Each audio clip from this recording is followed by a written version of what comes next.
Oke, Assalamualaikum warahmatullahi wabarakatuh. Bertemu lagi nih kita di pertemuan keempat, yaitu teori perikanan, ciri dan tujuan dari iklan. Nah, ini adalah lanjutan dari yang kemarin. Nah, kemarin kita udah ngebahas di pertemuan 1, 2, 3, kita ngebahas tujuannya kita belajar teori perikanan, terus kemudian sejarah perikanan, ternyata sejarahnya dulu dari mulut ke mulut yang sampai sekarang juga kita laksanakan untuk iklan ya gitu. Eh, Kemudian pengenalan tentang perikanan, dan sekarang itu kita pengenalan tentang ciri dan tujuan dari iklan. Nah, sebenarnya di sini nanti ada ngebahas juga gimana sih kita untuk eh sebenarnya di sini, Selamat siang, Kak. halo. Sebenarnya di sini juga kita bisa untuk melanjutkan, sebenarnya nggak cuma matematika aja kok yang ada rumusnya. Ternyata iklan juga ada rumusnya loh. Kemudian jadi di sini siapa yang pernah dengar 4P? Belum ada ya? Atau mungkin udah ada yang pernah bekerja di dunia marketing, pasti memang ada nih untuk 4P ini gitu. Jadi sebenarnya ini adalah jangkauan pemasaran kan kita luas ya. Jadi kita harus ada perangkat kerjanya, di mana memang alat pemasaran yang biasa digunakan oleh pasar biasanya 4P. 4P itu apa sih? Produk, price, place, dan promotion. Jadi produk, price, dan promotion. Jadi di mana di sini tuh ada 4 varian memang untuk adik-adik nanti. Mungkin ini juga tugas kelompok adik-adik, di mana nanti mungkin ngebahas cara untuk promosinya si produk-produk tersebut gitu. Apa sih eh, produk itu gitu ya? Nah, produk itu kita bisa ngeliat dari keanekaragaman produknya. Mungkin kita bisa lihat, saya udah nggak ada lagi yang bisa saya kasih lihat. Contohnya ini aja deh. Hmm, Contohnya ini adalah Big Bubble, misalkan untuk bubble gum ya. Dimana ini rasa tutti-frutti, tapi sekarang ada rasa yang berbeda lagi gitu ya. Contohnya banyak juga keanekaragaman dalam produk gitu ya. Jadi permen tuh nggak cuman uh, bubble gum, tapi permen tuh ada juga yang rasa lain gitu. Jadi kita bisa bervariasi. Jadi ada produknya. Kemudian kualitasnya, oke. Kita bisa lihat nih kualitasnya permen ini, contohnya ya. Ini ada permen Kiss. Ini dia ada logo halalnya. Tapi ternyata Big Bubble ini belum ada logo halalnya nih. Di sini ada beberapa. Ini dibuatnya dari Itali. Laktasenya, lisensinya dari Italia Big Bubble ini. Mungkin kalau Kiss ini dari ada BPOM-nya, kemudian ini dari Tangerang. Beda nih, ini impor, memang lebih mahal. Ini ada. Jadi ini beraneka ragam dan kualitasnya memang berbeda-beda. Secara plastik pun mungkin ini beda juga ya gitu, secara packagingnya, desainnya, bentuknya, mereknya, ukurannya, serta memang pelayanannya juga beda nih. Dia ada nomor telepon, mungkin ada rasa yang lain, kemudian ini dari mana gitu. Jadi kita juga melihatnya produknya berbeda gitu. Secara nama, istilah, tanda, simbol, rancangan memang kombinasinya berbeda-beda. Dan garansinya juga berbeda-beda. Serta pelayanannya juga berbeda-beda. Dan memang imbalannya juga berbeda-beda. Produk ini nggak cuma produk. Sebenarnya kita juga jual jasa gitu. Jasa juga seperti contohnya ojek aja juga jasa kan ya. Terus kemudian cara untuk misalkan tukang bangunan itu termasuk juga jasa, dan memang software aja juga termasuk jasa ya. Kita memberikan jasa berbentuk non fisik gitu. Jadi kita sebenarnya produknya tuh banyak banget, beraneka ragam. Nah, kita mau produk apa nih yang kita mau tawarkan ke pasaran? Nah, ini nanti kita bahas, mungkin ada beberapa contohnya. Nah, kemudian harga atau price. Nah, harga ini sejumlah uang nih kan, yang kita harganya kira-kira apa nih? Berapa nih kira-kira? Misalkan tadi di permennya harganya kira-kira yang ini berapa, yang ini berapa, dari beberapa variabel yang memang kita udah lihat. Oh nih, kalau motor misalnya contoh nih ada syarat kredit, kemudian ada periode pembayaran. Kalau permen kan biasanya lihatnya harga, ah lagi diskon nih, oh lagi ada potongan harga nih gitu. Biasanya ada daftar harga sendiri khusus. Nah biasanya harga kita bisa eh range-nya kita mau di kalangan apa nih? Low class kah? Misalkan semua orang bisa beli permen, sampai orang pinggir jalan pun yang memang pengemis pun bisa membeli permen karena harganya murah gitu ya, low price. Tapi kalau misalkan yang tas Hermes, misalkan mobil Porsche, ya kan yang beli biasanya adalah kaum-kaum memang yang sudah high class, dimana memang kita harganya juga berbeda dengan eh, yang memang kita bisa beli semuanya bisa beli gitu. Itu adalah kira-kira konsumennya yang kita pilih apa ya? Itu adalah pemasarannya.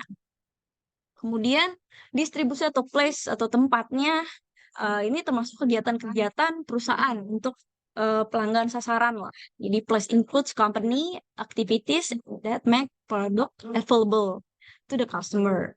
Jadi istilahnya tempat bukan dari lokasi saja, tapi kita bisa lihat tuh salurannya. Kita misalkan adik-adik bangun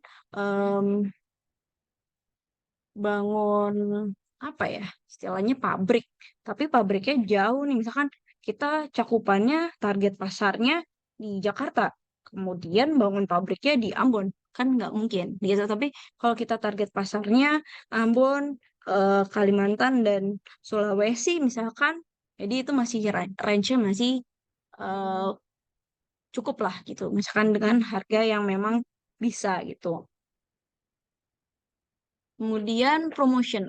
Nah, promotion ini jadi mengenal, jadi adik-adik tuh istilahnya promosi penjualannya seperti apa, iklannya seperti apa, tenaga penjualannya seperti apa, serta kehumasan tuh kayak orang-orangnya seperti apa, maunya naik harganya naik atau pemasaran langsung apa tidak langsung gitu. Jadi istilahnya promosi untuk diharapkan masyarakat sekitar tuh bisa membeli produk yang kita akan jual. Jadi kita lihat juga nih tingkah laku eh, yang menggunakan produknya gitu. Nah, tapi dari tadi 4P sekarang sudah sampai ke 5P. Cuman 5P pemikiran secara bisnismen lah. Istilahnya tambahan people atau seseorang yang akan bekerja pada perusahaan. Jadi istilahnya eh, adik-adik paham nih untuk si seseorang ini, misalkan kita punya punya pekerja gitu ya. Nah, pekerja ini yang inti dari bagian suatu perusahaan ini gitu. Jadi kita harus menjaga orang tersebut. Makanya kenapa sekarang misalkan ada bonus, terus misalkan kalau bekerja ya ada bonus, terus kemudian kita ada eh, mungkin tambahan untuk gaji THR. Jadi pemerintah mewajibkan itu, tapi secara nggak langsung kalau misalkan pekerja kita yang memang udah kita eh, training, kemudian udah kita mereka udah hafal perusahaannya, ketika mereka resign kita nggak mencoba untuk keep mereka atau menjaga mereka, kita juga bingung nih untuk dapat bekerja, si seseorang ini dapat bekerja di perusahaan ini. Jadi kita kayak nge-hire lagi baru capek gitu kan, kita training baru lagi. Jadi ini termasuk gimana strategi juga dalam marketing mix juga gitu. Misalkan orang marketing pun kalau misalkan orangnya introvert di dalam marketing, ya itu bekerja pada perusahaan juga lebih sulit mungkin di belakang meja untuk thinkingnya. Tapi kalau misalkan kita butuh sales untuk yang memang pelajari itu semua, mereka di lapangan agak sulit gitu. Jadi kita berpikir tentang komunikasi caranya gimana ya gitu. Itu termasuk tambahannya. Mungkin kalau masih nggak kebayang, em, ini saya kasih dulu lihat. Jadi ini ada tugas yang kemarin ya. Ini nanti adik-adik coba aja. Jadi adik-adik kemarin sudah dibagi timnya gini. Mungkin kalau ada yang aktif dan tidak aktif, mungkin nanti bisa ditulis aja namanya ketika dimasukkan namanya ini. Saya cuman tinggal yes-yesin aja. Kemudian buatkan video penjelasan mengenai 4P aja nih ya, karena 5P kita udah sampai berpikir ke ranah bisnismen agak sulit. Cuman kita kan masuknya di ranah untuk marketing aja nih. Kita butuh produk, price, place, dan promotion. Nah, produknya ini untuk adik-adik yang ini tidak boleh sama 1 sampai 9. Mungkin nanti saya share lagi produknya apa aja. Cuman atau mungkin adik-adik mau cari ingin tahu produk sendiri gitu. Jadi jangan sampai sama untuk 9 kelompok ini. Nah, kemudian adik-adik buat nih dipresentasikan secara bergilir dari produk tersebut. Nih saya contohkan untuk eh, mungkin tugas kuliah yang memang pernah kakak kelas buat atau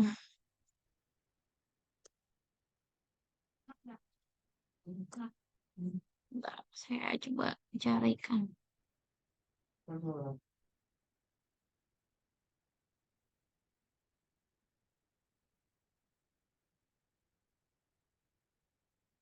Sebentar. Jadi saya buat contoh. Sebentar.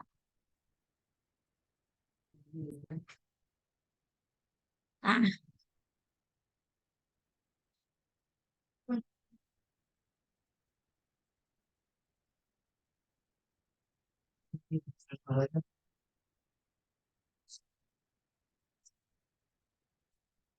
nah, ini contohnya dia lagi mempresentasikan, mungkin kalau ini sendirian ya, cuman nanti adik-adik tinggal dibuat aja untuk 4P-nya untuk produk tertentu. Tapi ini contohnya 4P untuk produk Oreo. Nah, dia jadi istilahnya ini profil produknya. Nah, jadi pertama itu dia ngejelasin bab satunya tuh produknya dulu. Jadi dia ngapain aja sih? Contohnya ini produk Oreo. Produk Oreo itu dikeluarkan tanggal sekian. Kenapa dinamakan Oreo? Karena eh, O itu antara dua O gitu ya. Terus ada coklatnya, krimnya. Jadi Oreo gitu. Jadi istilahnya adik-adik bisa mencari. Sorry, sharingnya sorry. Saya salah share. Bentar, jadi gini. Gimana Ini bahas contoh. PT Mondelez Indonesia. Nah, ini dia jadi ngebahas produk Oreo ini dari mana nih? Misalkan bab satu produk Oreo-nya. Jadi kan ada 4P, produk, price, place, promotion. Nah, ini produknya dulu. Produknya ini dari mana nih? Dari PT Mondelez Indonesia. Contohnya seperti itu. Kemudian yang ngebahas. Nah, terus kemudian Sini lagi deh. ini ngebahas tentang produk Oreo itu kenapa sih namanya Oreo gitu misalkan gitu, seperti itu. Terus kenapa dia ada dikeluarkan gitu. Jadi ada contohnya 1.2. Kemudian sebentar, ini masuk bab 2 strateginya. Kemudian konsepnya dulu mungkin kalau adik-adik bisa pahami nanti lebih memahami 4P. Nah, ini tuh produknya apa sih? Jadi produknya ada Oreo yang mengeluarkan beberapa varian nih contohnya. Sorry. Nih contohnya misalkan ada yang coklat, ada yang velvet, red velvet, ada yang double, terus ada yang cream, ice cream dan lain-lain. Jadi dia ngeluarin produknya ini loh gitu. Jadi adik-adik bisa eh, buat memang tugasnya nanti seperti ini dipresentasikan, kemudian price. Nah, Oreo ini menawarkan produk memang yang bervariasi gitu. Jadi mempengaruhi untuk lebih baik dalam menguasai pasar. Jadi harganya berapa nih? Jadi ada packaging yang memang harganya berapa. Jadi nanti dikasih tahu aja. Jadi ada sebenarnya lo kalau lebih bagus packagingnya dikasih tahu untuk price-nya harganya range-nya berapa. Kemudian dari sini juga mungkin dia kan kayak ada packaging yang cuman isinya 3, terus ada juga yang isinya banyak, ada berapa, terus dia ada juga yang di kotak. Jadi kita bisa analisis dari webnya gitu mungkin kalau adik-adik udah kepikiran nanti mau produk apa, jangan sampai sama dengan memang bisa nanti di WA dulu grup 1 sampai 9 nanti produknya mau apa. Jadi nanti presentasikan seperti ini. Kemudian nih please. Jadi istilahnya eh mereka itu jualannya di mana aja sih gitu. Mungkin di toko kelontong, terus kemudian di swalayan. Tapi dengan berbeda nih ya, kalau misalkan di swalayan mungkin pasar yang sudah seperti di Alfa, Indomaret, mereka tuh jualnya yang memang besar-besar gitu ya, atau memang yang package besar. Tapi kalau misalkan di toko kelontong mereka jualnya yang biasanya tiga-tiga yang kecil-kecil. Jadi tergantung eh, bisa diceritakan lagi, mungkin tergantung kayak istilahnya, misalkan contohnya sunlight aja ya. Adik-adik kalau beli di Alfa mungkin besar-besar ya, 1 liter atau 800 mili. Tapi kalau misalkan beli di toko kelontong, ada yang ukurannya cuman 500 perak atau 1.000 ya, yang segini. Jadi bisa berbeda-beda untuk tempatnya tersebut. Ini bisa. Nah, kemudian promotion. Nah, ini dia promosinya apa nih? Diputar, dijilat, dicelupin. Jadi ini contohnya memang promosinya mereka. Mungkin adik-adik bisa cari produk yang adik-adik kenal. Contohnya misalkan kayak Yamaha selalu terdepan. Atau mungkin Le Mineral ada manis-manisnya gitu. Atau mungkin ada brand-brand lain yang memang punya headline tag tersebut untuk promosi gitu. Jadi mengeluarkan iklan unik. Nah, jadi kita tuh keingetan kalau Oreo, oh iya ada uniknya gitu. Jadi istilahnya nanti adik-adik bisa membuat seperti ini. Nah, kesimpulannya nanti bab ketiganya penutup, yaitu di mana nanti bisa lah, misalkan kan 3 orang atau yang 2 orang, kita bagi dua lah untuk presentasinya, atau 3 orang, bab 1, bab 2, dan bab 3. Mungkin bab 3-nya penutupnya bisa lebih banyak secara menjelaskan seluruh dari depannya gitu. Ini nggak cuma seperti ini, tapi memang ngejelasin lagi. Jadi yang ke depan adalah ini, contohnya ini, contohnya ini, contohnya ini. Jadi lebih panjang lagi untuk bab 3-nya. Kalau misalkan bab 3 ya, atau mungkin bisa ke depannya ada panjang, bisa dibagi misalkan 10 menit, bisa eh, bagi 3 menit, 3 menit, 3 menit gitu. Seperti itu. Jadi sarannya mungkin untuk adik-adik berpikirnya marketingnya seperti apa lagi nih untuk mereka lebih maju lagi untuk produknya tersebut. Gitu. Mungkin setelah itu, nah adik-adik kirimkan tugasnya seperti ini. Contohnya, contohnya saya lihatkan.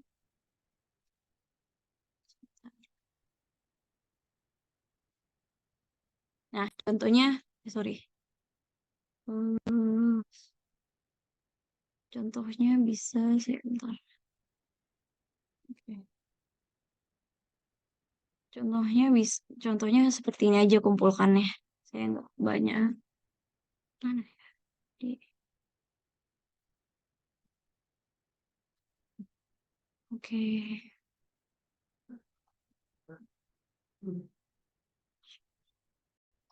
Nah, woi. Oke. Nah, contohnya bisa kumpulkannya seperti ini aja. Jadi, bentar, bisa kelihatan. Oke, contohnya bisa seperti ini aja. Jadi adik-adik bisa, hmm, jadi masukin aja tugas pertemuan keempat, teori perikanan, terus kemudian kelompoknya siapa aja dengan nicknya, kemudian link YouTube-nya apa, gitu. Contohnya mungkin eh bisa seperti ini, langsung copy aja, seperti itu. Jadi nanti adik-adik salah satunya upload ke YouTube, kemudian share ini aja, copy. Tapi nanti untuk publik, istilahnya untuk share aja deh, untuk yang bisa di-share. Jangan sampai memang pas dibuka tidak bisa terlihat. Nih, kalau di YouTube ada share-nya untuk publik, private, atau apalagi gitu. Jangan yang private. Setahu saya ada yang posting, kalau misalnya malu gitu ya, bisa posting yang nggak publik tapi yang di atasnya publik itu. Seperti itu. Ada yang mau bertanya untuk tugasnya? Iya, saya tunjuk dulu ya. Hmm, Ada yang mau bertanya?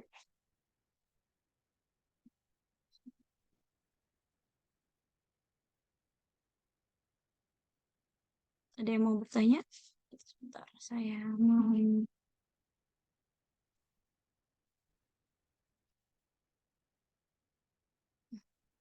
saya mau nge-share ini.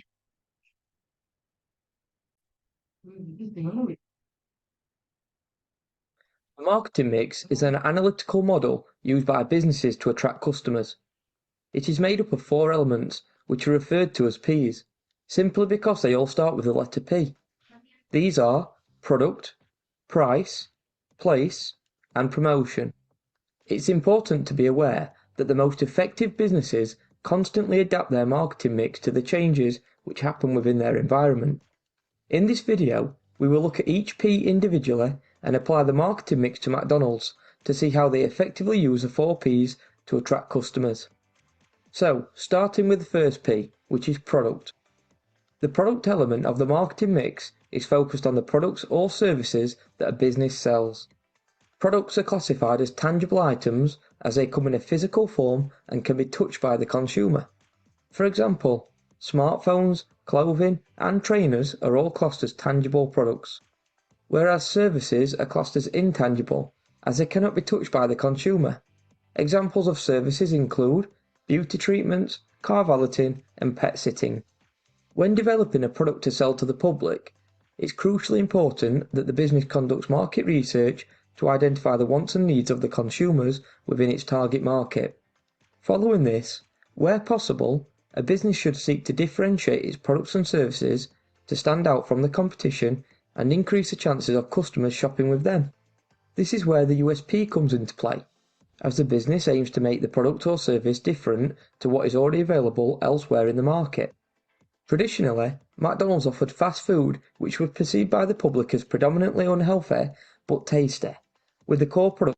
Nah, jadi istilahnya nih, kalau si McDonald ini ya, dia jual produknya itu nggak sehat sih, tapi enak gitu dan cepat. Jadi dia jual produknya yang nggak sehat, tapi memang cepat gitu. Fast food kan namanya. Jadi dia jualnya memang yang lezat gitu, seperti itu.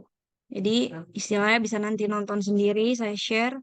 Nah, untuk price-nya, ntar saya kena ini kalau saya rekam. Saya share di Selling Zoom. price set by the business Oke. for its products and services. It's a very important element of the marketing mix and one that truly impacts buyer behaviour. Before setting a selling price, it's important that the business understands how much the customers within their target market are willing and able to pay. But there are several factors which influence this. These include the availability of the product or service. For example, if a product is in short supply, this typically drives up the price a business can charge. Competition in the market also impacts price. For example, if a business has many competitors who offer similar products or services, it is likely that it will need to reduce its prices to compete and attract customers within the crowded marketplace. In addition, the brand images are very influential factors, as most customers have a preconceived opinion about the business and its products, which influence its worth to them. A business with a very strong brand image is typically able to charge more for their products and services, as customers find the brand desirable and trustworthy. Once a business has considered these factors and knows how much the customers within their target market are willing and able to pay for its products and services, it's then able to utilize a range of pricing strategies to influence buyer behavior. Jadi istilahnya nih tadi udah dibilang nih. Jadi istilahnya kalau ada yang orang yang udah tahu branding gitu ya, mau barang sebrandnya sudah terkenal, sudah dianggap mahal gitu, mereka akan membelinya ya seberapapun harganya, padahal memang range-nya ya sedikit gitu. Contohnya Apple gitu ya, dibanding Samsung. Samsung price-nya mungkin ada yang murah sekali sampai memang mahal. Tapi kalau Apple, mereka dari kaum yang middle to high class, bahkan ada yang sampai rela ngutang untuk membeli iPhone dengan harga yang sangat sangat mahal. Itu juga termasuk brand strategi untuk pricing strategi juga. Tapi di sini pricing ini adalah target marketnya. Itu apa sih sebenarnya, middle, low, high class, atau all? Nah, itu jadi istilahnya sebagai Price of McDonald's products could untuk. be considered as very competitive. Nah, kalau si McDonald ini sebenarnya lebih ke kompetitif lah. Istilahnya produk ya juga harganya oke dengan rasanya yang enak. Istilahnya. Dan With branding. many people visiting McDonald's stores, not only because of factors such as convenience and speed, but because the products are also very affordable. They even offer customers a saver menu, which features fan favorites such as a famous cheeseburger, fries, Nah, ini contohnya. Kalau di sana mungkin murah sekali ya. Dianggapnya 99 ini P itu masuknya kayak penny atau mungkin eh, receh lah istilahnya. Nah, itu misal itu bisa dibeli, dapat burger gitu. Istilahnya murah sekali dibanding memang membeli yang burger dan lain-lain. Mungkin membeli steak. Mungkin kalau di sana memang lebih murah karena mereka makannya roti gitu dan memang daging. Tapi kalau di sini mungkin standar harganya lumayan mahal gitu dibanding memang di sini biasanya nasi Padang ya kan atau mungkin warteg mungkin itu lebih low price. Tapi kalau di sana banyakannya makannya biasanya cheeseburger ini yang paling murah. Seperti itu. Jadi istilahnya untuk kaum di sana low price lah. Nah, dia juga punya retail store, dia juga include retail stores which customers can physically visit, online such online. as a website or Nah, ini istilahnya untuk place ya lanjutannya dari price. Kita bisa jual di store, kita bisa jual online. Mungkin kita mau jual mobile apa lagi nih? application which customers can access via the internet restaurants around the world, Nah, meaning customers are never too far away from a McDonald's or seeing those famous golden arches in the distance. Traditionally, McDonald's could only be purchased in store at the restaurants or by utilising their drive-through. But this has all changed in recent years as McDonald's have introduced a variety of new ways for customers to purchase their products, which include a mobile application known as My McDonald's, which allows customers to order online. Nah, sebenarnya sekarang juga McDonald's punya eh, aplikasi. Jadi kalau adik-adik beli di aplikasinya lewat McDonald's itu lebih murah dibanding memang dia biar dapat ke pelanggan lah istilahnya seperti itu. Selanjutnya yang terakhir promotion. Promotion is Caranya dia focused on the promotion seperti activities apa sih? undertaken by a business to generate interest and make customers aware of the products and services which they sell. Businesses often use a wide variety of promotional activities with the aim of ultimately increasing sales. Common methods of promotion include discounts and special offers, social media activity, influencers, sponsorship, and advertising across a range of multimedia such as TV, radio, billboards, online video, and website banners. McDonald's uses a mixture of promotional activities to bring attention to their brand and increase sales, but advertising is one of their most effective promotional techniques and something McDonald's takes very seriously, having spent over $600 million in 2020 alone to carry out campaigns across TV, newspaper, radio, and Jadi dia promosinya lewat TV, lewat apa billboard, kemudian dia juga ngeprint gitu ya buat istilahnya ditempel-tempel di tempat lain gitu ya istilah seperti itu. billboards, just to name a few. McDonald's also uses sales promotion as a short-term incentive, which is designed to encourage people to buy more of their fast food products. For example, the Monopoly promotion, where customers receive stickers with their meal, giving them the chance to win free food, discounts at certain retailers, or even cash prizes for a limited time, has successfully increased sales at McDonald's as people buy more often and buy larger meals to increase their chances of winning. McDonald's also utilise direct marketing through email and app notifications by targeting their customers with special offers and Jadi dia juga lewat email, dia juga promosi lewat stiker, dia juga jual-jual mungkin kemarin sama BTS atau kemarin sama New Jeans kalau nggak salah, sama yang Korea, mungkin pecinta Korea, dia kerjasama juga. Jadi memang yang pembelinya kita bisa dapat untuk marketingnya dia bisa seasonal banyak menu nih. items designed to encourage them to make an order online or in store. Now that we've looked at each of the 4Ps with some examples of how McDonald's utilises them, it's important to be aware that the 4Ps shouldn't be used in isolation. Nah, jadi contohnya nih, contoh dari 4P-nya dari McDonald. Nah, adik-adik bisa lihat tadi ada yang 4P-nya. Mungkin untuk si Oreo, McDonald. Mungkin adik-adik bisa cari lagi untuk produk yang lain yang memang adik-adik bisa buat seperti ini. Mungkin kan adik-adik sekarang kuliahnya desain kan, jadi istilahnya adik-adik bisa lebih explore lah di sini untuk sekalian presentasi maupun mungkin presentasinya bisa lebih bagus dan isinya juga ngena nih. Jadi bisa mix-mix aja. Kemudian publish di YouTube dan copy ke Word, lalu share seperti ini. Nanti saya cek, seperti ini. Nanti saya bisa klik langsung masuk ke sana, saya cek seperti itu. Ada yang mau bertanya? Sudah paham? Sudah, Kak. Oke, Sudah Kak, Kak, Kak. oke, Kak, kalau oke. nanti produknya tuh dibagi Ya, ada 9. atau pilih Kalau sendiri. Oh iya, Kak. kalau saya biasanya gini aja. Jadi nanti saya share di grup 1 sampai 9. Adik-adik pilih sendiri ya cepet-cepetan. Jadi share aja sekarang. Bisa cepet-cepetan. Saya pilihnya ini deh. Gitu. Nanti saya share 1 sampai 9. Terus Baik, Kak. adik-adik cepet-cepetan produk-produknya. Jadi jangan sampai ada yang sama. Gitu. Oke, semangat untuk tugas 4P-nya ini untuk periklanan. Jadi adik-adik belajar sedikit lah untuk periklanan. Mungkin ini baru teorinya aja, tapi mungkin nanti bisa selanjutnya mungkin punya bisnis sendiri untuk produk sendiri. Kita juga bisa cari nih, oh kita mau iklannya di sini, caranya seperti ini. Jadi ntar bisa lebih baca-baca lagi gitu. Bisa nonton YouTube lah, banyakkan YouTube dibanding memang secara penjelasan saya gitu. Oke, mungkin nanti bisa saya share. Saya tutup ya. Assalamualaikum warahmatullahi wabarakatuh. Terima kasih adik-adik. Waalaikumsalam warahmatullahi wabarakatuh. Waalaikumsalam.